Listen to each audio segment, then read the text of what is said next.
Olá, bem-vindos a mais uma edição de Isto é, Sua História. Meu nome é Sérgio Ciscaro e estamos hoje aqui com Tiago Paes, também conhecido como Limão, um advogado especializado em Tribunal do Júri, Investigação e Crimes Econômicos. Tiago, seja bem-vindo. Obrigado, Sérgio. Tiago, gostaria que você falasse um pouquinho da sua trajetória e da origem desse apelido Limão. Minha trajetória vem de uma infância difícil.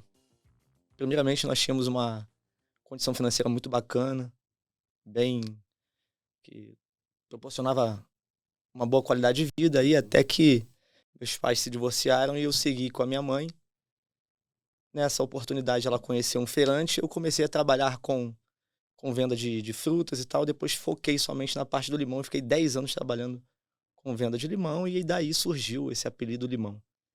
E que hoje até se torna um termo político. Uhum, Vim candidato a vereador na cidade de Duque de Caxias, no Rio de Janeiro, em 2020, e usei muito esse vulgo limão, por assim dizer. sim. Nós fomos avançando e, graças a Deus, com os recursos dessa vida de profissional liberal, nós Uhum. conseguimos custear o curso de Direito, e daí até hoje não paramos de estudar, e aí trabalhando com pós-graduação, sempre na área das ciências criminais, processo penal, direito penal empresarial e o Tribunal do Júri. Certo. Antes de entrarmos propriamente na sua carreira profissional, eu gostaria de saber um pouquinho dessa etapa inicial, tanto quanto você era feirante, quanto depois. Eu acho que você também trabalhou como camelô, né? Sim, sim.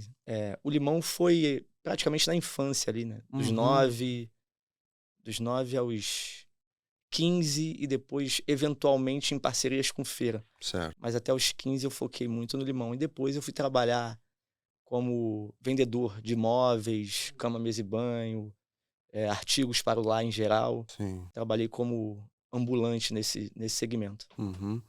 E isso foi até os 25 anos de idade, onde depois passei a empreender, cheguei a ter diversos funcionários, mas com a pandemia nós tivemos ali uma queda no rendimento e, enfim, no pico eu cheguei até a investir em outros negócios, abrimos mercado de Uhum. carne, pet shopping, foi evoluindo bastante.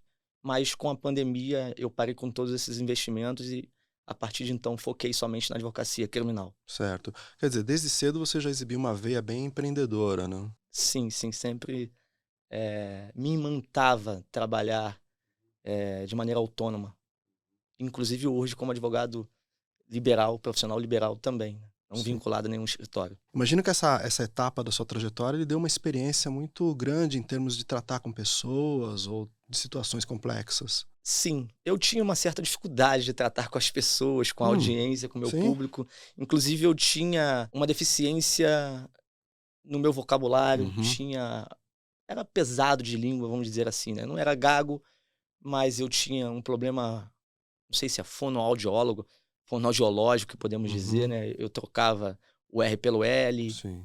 o L pelo R, e aí fiquei 2 anos treinando no espelho, porque eu disse: "Um advogado sem uma boa oratória não vai bem, né". Uhum, E eu consegui superar esse problema que muitas pessoas não conseguem. Isso com muito treinamento, mais de 2 anos fazendo isso na frente do espelho. certo. E como que foi a escolha pelo direito? A escolha pelo direito foi justamente pela possibilidade, a ramificação que o direito proporciona para as pessoas, né. Tinha aquele sonho de ser, de repente, um juiz, um delegado, mas nada decidido, e pensei que isso não seria compatível com a minha personalidade, que é justamente de empreendedor, Uhum, de profissional liberal, ser servidor, a partir de um certo período do curso de direito ali, entre o sexto e o sétimo período, eu consegui perceber que não seria isso que eu queria para mim, certo. que isso não seria compatível com a minha personalidade. Uhum, E aí eu foquei somente na advocacia. Inicialmente o foco foi justamente, eh, de repente concurso e as possibilidades que eu poderia, através do curso de direito, seguir. certo. Você fez aonde o curso? Inicialmente na Uniswan, Uhum, Centro Universitário Augusto Motto, em Bom Sucesso. uhum. E aí, concluído o curso, você já partiu para um empreendimento na área de direito, um escritório ou Não. não? Não, porque os meus empreendimentos privados permitiam, eh, um conforto para me dedicar aos estudos e não necessariamente Hum, já sair da academia direto para a advocacia, porque o curso de direito não ensina ninguém a advogar. Isso uhum, é uma verdade. Muitas pessoas saem do curso de direito sem saber como, sem cliente e sem como atuar, sem saber como atuar. Então, logo após o término do curso de direito, tão logo fui aprovado na OAB, a primeira vez que fiz a prova da OAB, passei. E já ingressei numa especialização em Ciências Criminais na Universidade Estadual do Rio de Janeiro, Uhum. por onde sou especialista hoje. E depois, no ano seguinte, isso de 2015 a 2016. Em 2017, eu vim a São Paulo estudar no Instituto Brasileiro de Ciências Criminais, onde fiz uma pós-graduação Certo. com os melhores processualistas do Brasil. Tive a oportunidade de estudar com ministros, desembargadores, os melhores processualistas do país que se reúnem nesse instituto, que a propósito foi aqui perto, na Sé. Uhum. Bem bacana. E depois, 2018 a 21, fiz um MBA em Direito Penal Empresarial e Criminalidade Complexa pelo IBMEC. Em seguida, fui pelo Compliance na FGV, mas ali teve a pandemia, eu tive que parar. Sim. Posteriormente, fiz o mestrado em Direito, hoje sou mestre em Direito. E estou no segundo mestrado, já profissional dessa vez, não estrito senso como o primeiro, sobre Direito Criminal Contemporâneo na FGV. Certo. E ao mesmo tempo que você fazia essas especializações, você continuava com seus negócios. Sim, os negócios terminaram com ali o início do fim da pandemia, vamos dizer assim, né? 2022, eu já não tinha mais empreendimento nenhum e a partir de 2021 comecei a advogar e em 2022 eu já vivia da advocacia. Certo. Fala um pouquinho desse começo, então, da sua carreira de advogado. A advocacia hoje ela é muito concorrida, né? Tem até meme aí da quantidade de bacharel em direito, de estudante de direito, de advogados, assim, chega a ser impressionante. E se veicula nessa vulgo meme na internet que vai chegar um tempo que todo mundo da família todo mundo vai ter um advogado na família ou mais, né? Sim. Enfim, é impressionante, os números são absurdos. E em função disso, a concorrência evidentemente é alta. A gente tem uma certa dificuldade de ter clientes ali. E o cliente da área criminal é um cliente muito específico, Sim. porque ele quer ter uma confiança no profissional, diferente de outras áreas. Mas também uma vez que você consegue solucionar um caso, você não... o cliente, o constituinte, ele não vai arriscar outro advogado, outro profissional.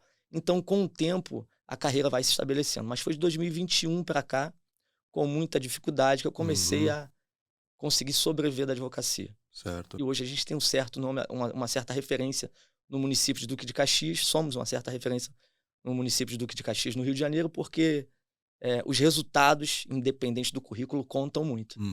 E é o que importa para um profissional que exerce uma profissão de meio como advogado, não de fim. Sim. Né? Houve algum caso assim que destacou mais no começo da sua atuação? Tiveram alguns casos que me deram um certo destaque. Né? Teve, por exemplo, o caso de um homicídio que aconteceu num salão de festa e que os supostos acusados seriam 2 policiais militares, sendo um deles meu cliente. Né? E ali foi muito noticiado isso na mídia como um todo, RJ1, RJ2.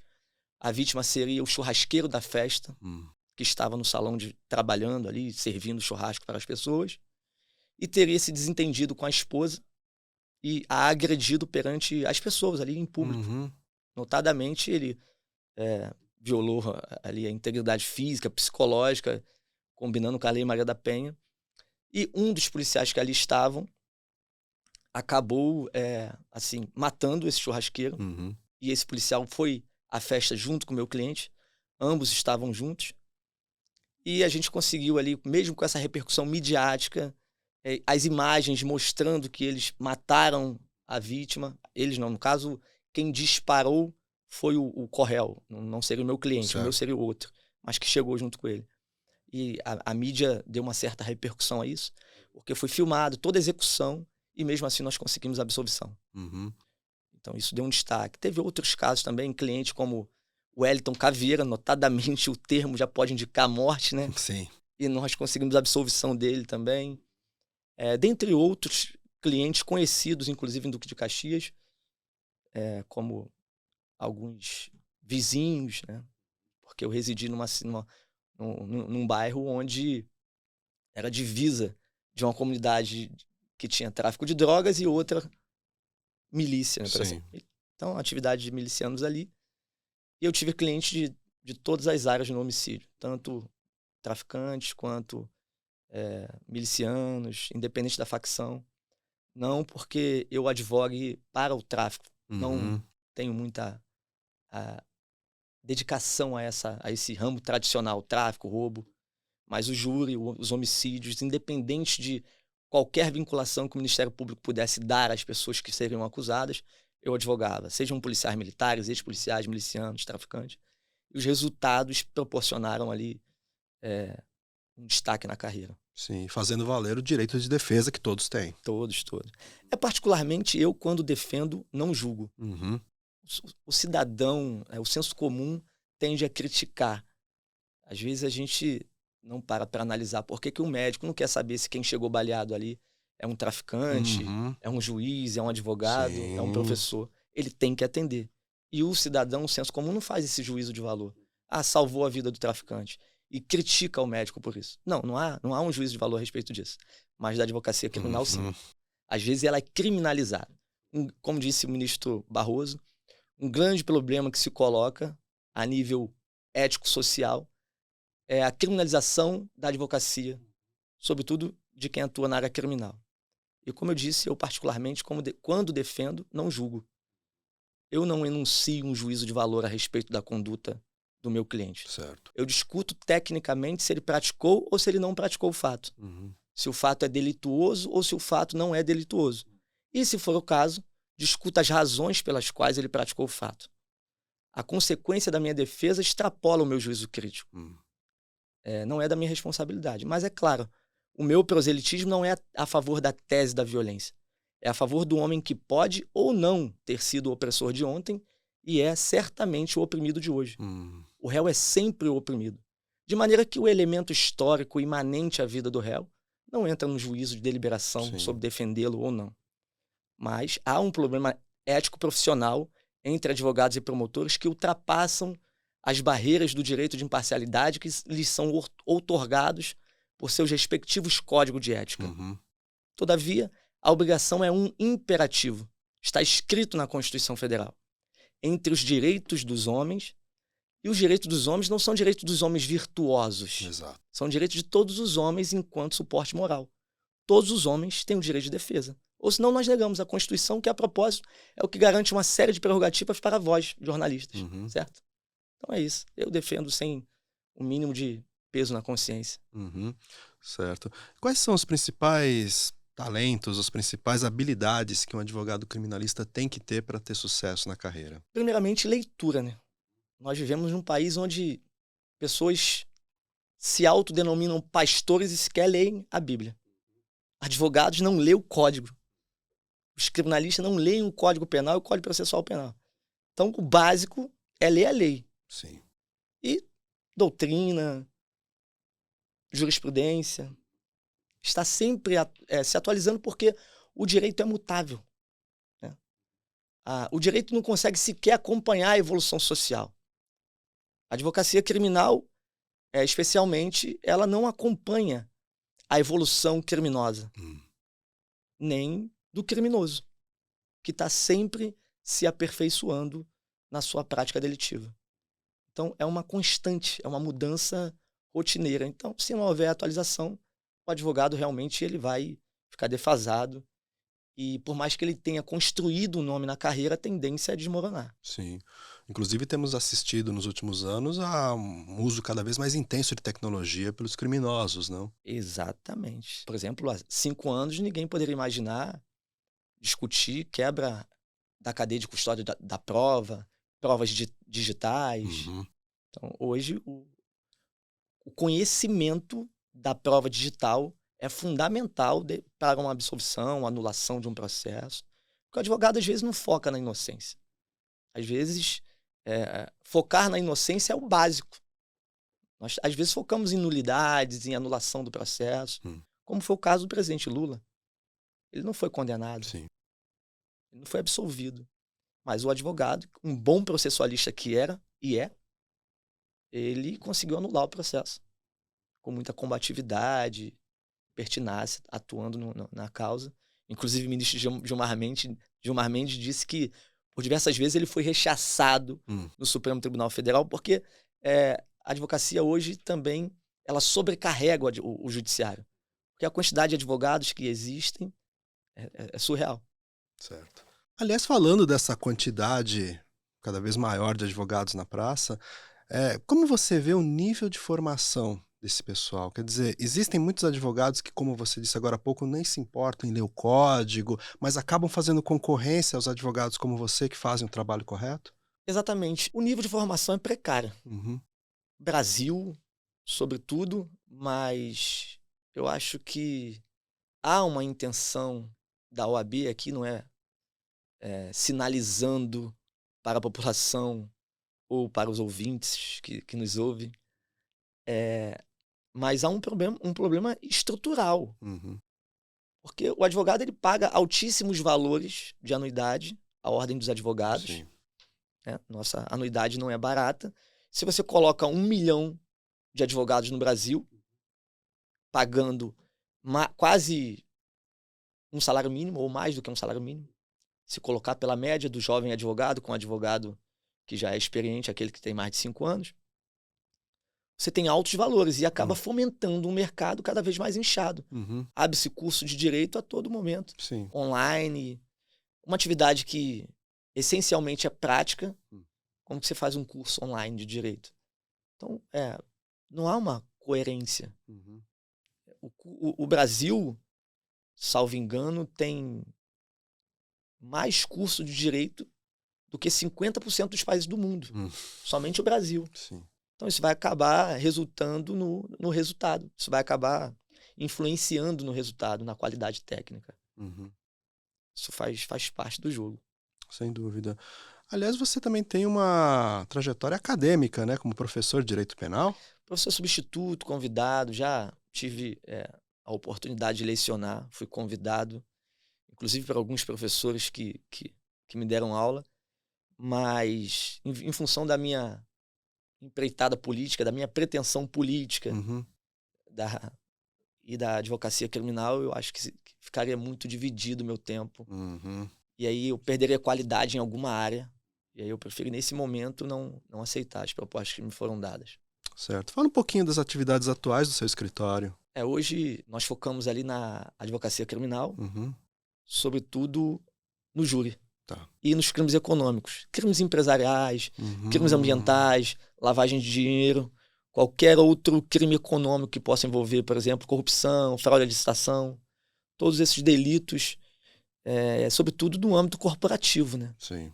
Porque eu escrevi um trabalho de pesquisa sobre compliance e os crimes em que as empresas estão sujeitas a cometer e os sócios, dirigentes, gerentes, porque é um âmbito onde o nível de acusação é uma dogmática especial, Uhum, é um direito penal secundário que nós chamamos.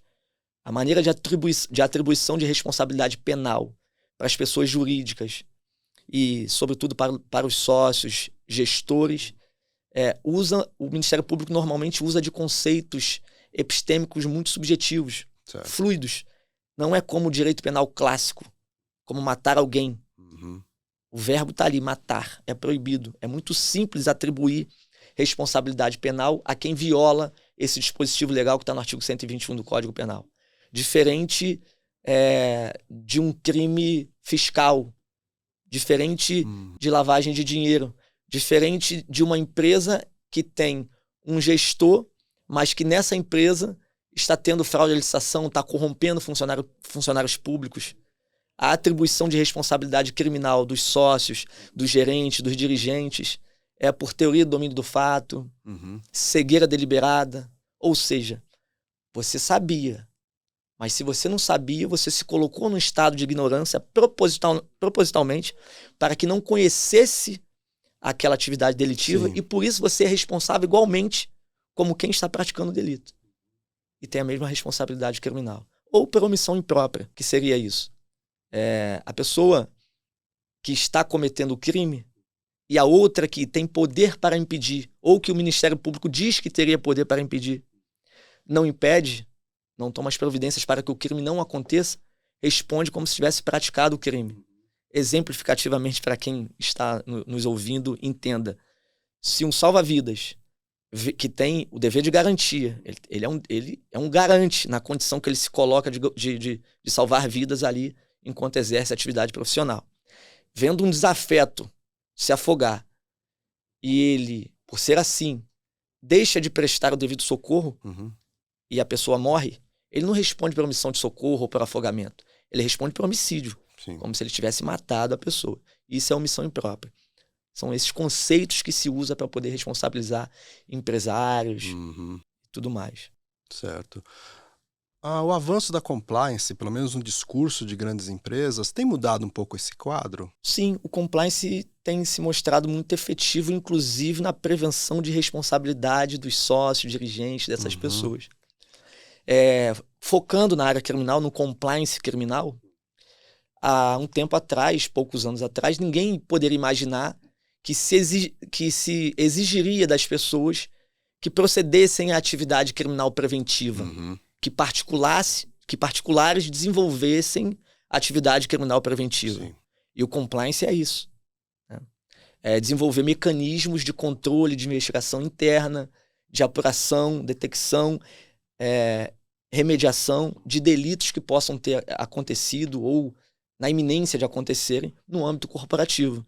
Eles têm por foco minimizar, evitar, detectar depois que acontecer Uhum. e reportar às autoridades competentes, aos órgãos de persecução, no caso do compliance criminal. E com essa dinâmica, com essa sistemática, o compliance, quando efetivo, acaba evitando que os sócios respondam criminalmente pelos delitos que, eventualmente, tanto a empresa quanto funcionários ou sócios, enfim, que estejam envolvidos, que eles também respondam com base naqueles conceitos que eu já narrei, aqueles conceitos subjetivos que o Ministério Público dispõe para poder também acusar quem exerce uma função no topo, na cúpula da empresa, por assim dizer.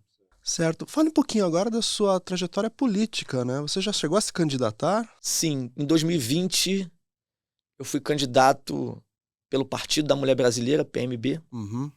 um partido de centro, e fiquei ali entre os 70 dos 520 candidatos na colocação geral. Fui muito bem votado, tive 1.340 votos em 2020, pouco mais de 2.000 eu teria sido eleito. Uhum. Fiquei em quarto lugar dentre os 44 candidatos que concorreram à eleição no meu partido, na ocasião. E dali, então, a gente começou a ter um certo destaque político. Fui procurado por alguns deputados que me pediram apoio, Uhum. deputados estaduais, federais. E hoje nós acreditamos que temos um nome político mais forte na cidade, Sim.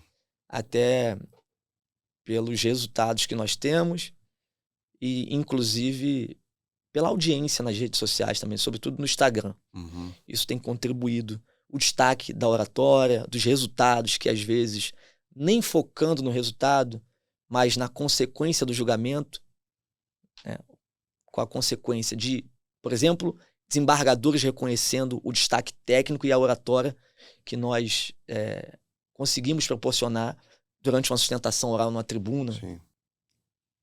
em defesa de um habeas corpus ou do próprio tribunal do júri. Então, isso tem dado uma audiência boa no Instagram, até porque muito operador do direito, muito concurseiro, muito estudante de direito e advogados novos que acompanham o nosso trabalho, admiram e estão sempre contribuindo conosco. Hoje, isso vai refletir na política e acredito que possa engajar o nosso trabalho político na cidade. Eu tenho pretensões, só que como ainda estamos em pré-campanha, tem que ter certas reservas para poder falar sobre. Sem dúvida. Como as pessoas podem entrar em contato com você? Eu disponibilizo o meu contato profissional, que é o WhatsApp. Posso passar o número? Uhum. É o DDD 21 98099 7375, ou a própria rede social que eu citei, que é o Instagram, @Dr. Thiago Limão, tudo junto, sem tio, e o doutor é abreviado, dr.thiago com TH, Limão sem tio, tudo junto. Consegue achar o nosso trabalho lá e ver ali algumas atuações práticas e os resultados que a gente vem conseguindo. Perfeito. Thiago, muito obrigado por compartilhar sua história hoje conosco. Obrigado, Sérgio, foi uma satisfação estar aqui e com essa audiência seleta. E obrigado a vocês que nos acompanharam até agora.